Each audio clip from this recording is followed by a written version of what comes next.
Welcome once again to the reading room. It's been a couple weeks. Yes.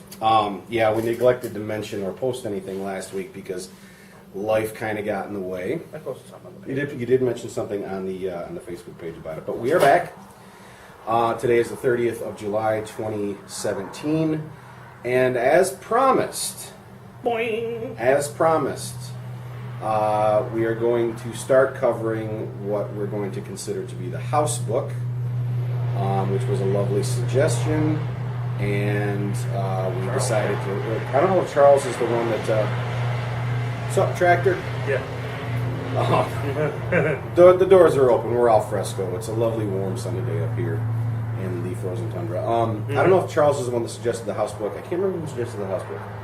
But Charles turned us on to the Valiant stuff, so we decided to go with Secret Weapons. It started at the end of June.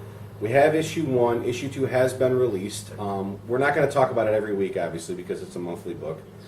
So coming up soon, we'll talk about issue 2. And then the plan is to talk about that as it's released. So it's released on a Wednesday. The plan is that following weekend, that issue of the reading room is when we'll talk about Secret Weapons. And then we'll fill in the weeks in between with the same stuff that we've been talking about since the show started. But Whatever we dig up. right, so this being a house book, we're going to save it for last. Asps, very dangerous. You go first.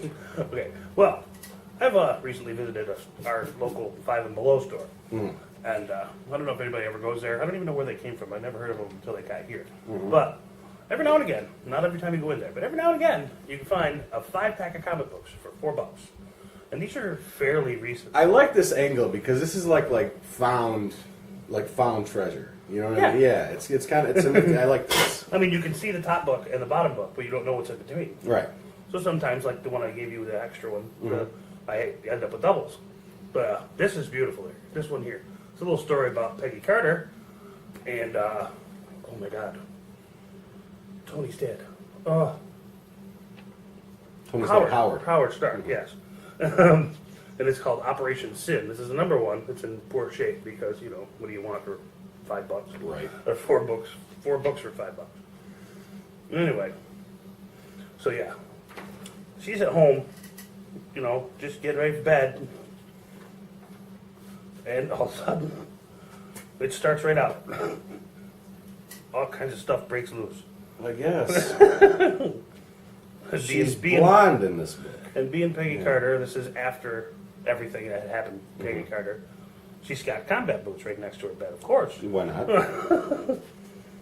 So this guy's like shooting up her whole house, kicks in her door, and she promptly whomps him. As Peggy does. Yes, Do as Peggy says. Carter.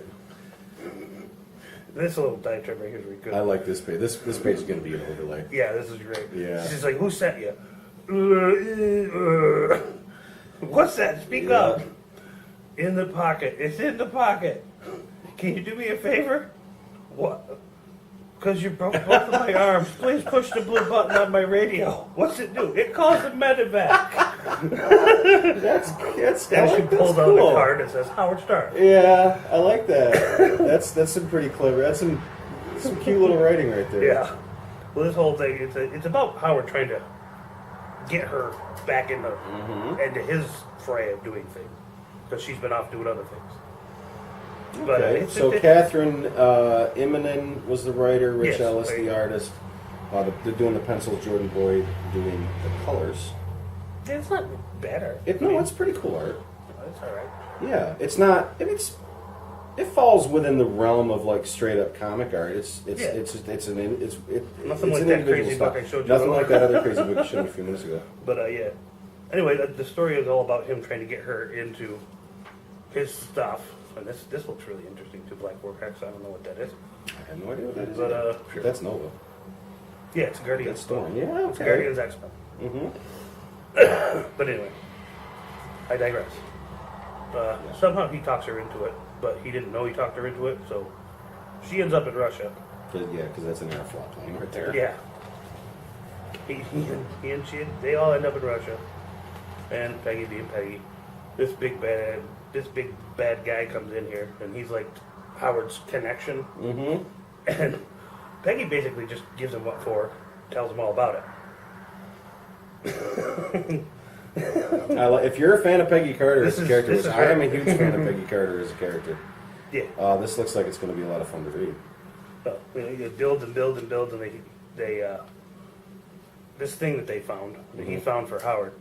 Howard's fumbling around with it. He's like, oh, it's not this, it's not that. He's like, oh, I'll just do this. Oh, excellent, there we go. And automatically calls aliens from space. And the book ends. Oh, lovely.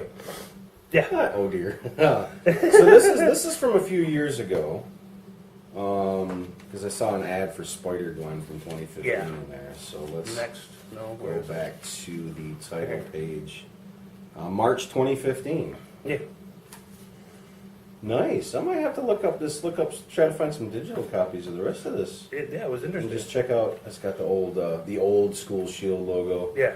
Yeah, we'll give you a shot of this title page because it looks very much like you'd see like how they portray like files from like say World War II or something. And other offerings that I had found in that pile. I haven't read all these, of course. The art in that one just kills me.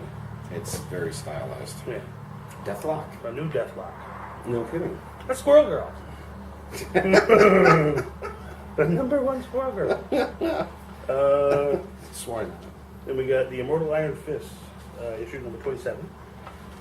And this is stuff you just found in this. In those packs, like in this, two or like three 4 for $5, which No, beats 5 the for $4. 5, which beats the cover price of pretty much anything anymore. Yeah. Not bad. A couple of X-Men books, because one's a callback to the Age of Apocalypse.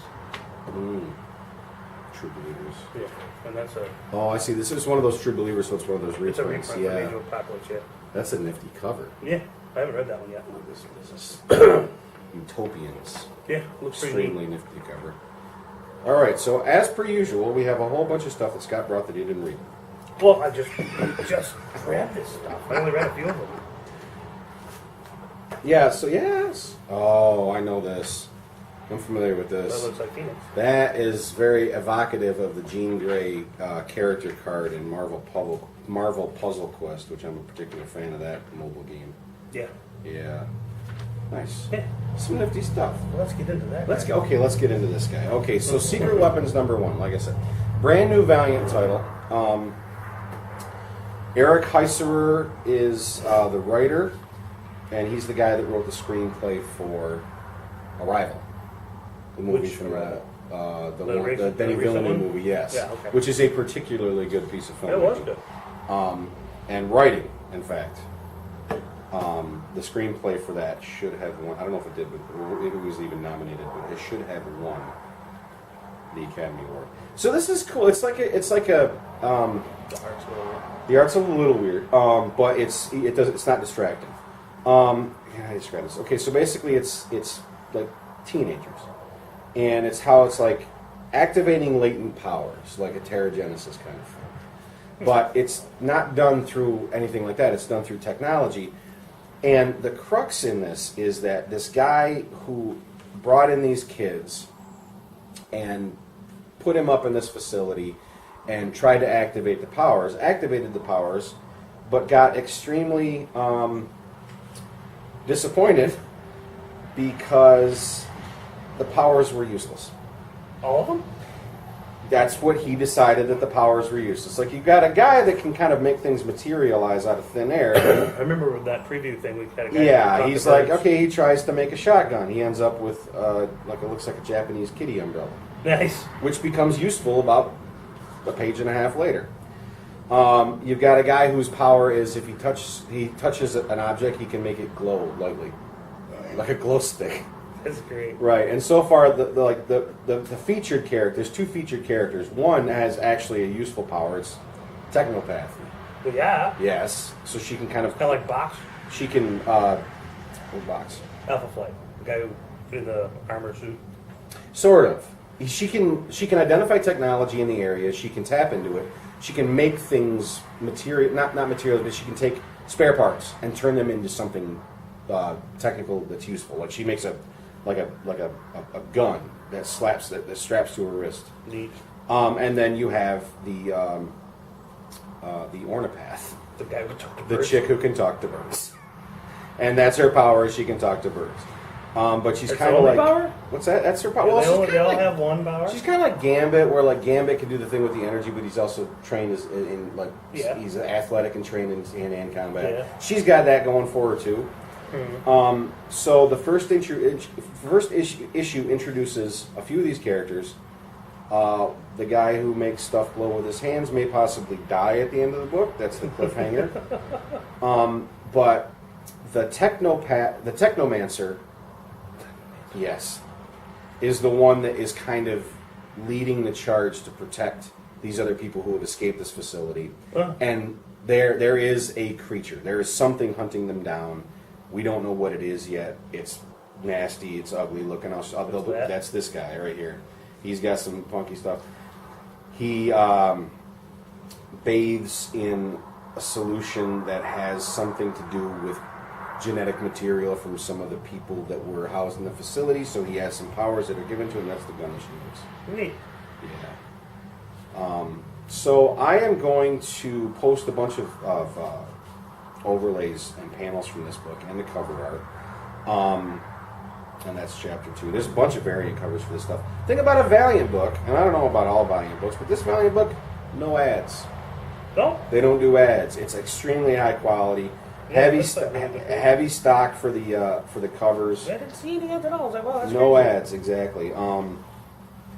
So for the same cover price that you pay for some Marvel and DC books, it's full of ads rather. Valiant puts out a product that doesn't have any ads in it, and the quality is exceptional. And the story, once you get into it, they give you enough of this characters to tease the fact that they're going to do some serious character development going on. And there's some humor. She's got there's 2 crows that she hangs out with named Statler and Waldorf. The Muppets. Because why not? Because why not? You know, so I'm not going to get into too much about the plot until we get a few issues in. And then we'll start talking about who the characters are, what the characters are doing, what their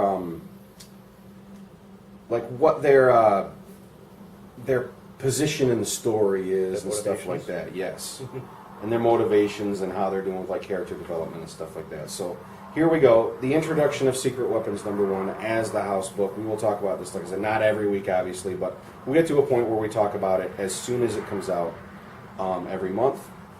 And I'm happy as hell for it because this looks like it's going to be a really good book. It really does. So there you go.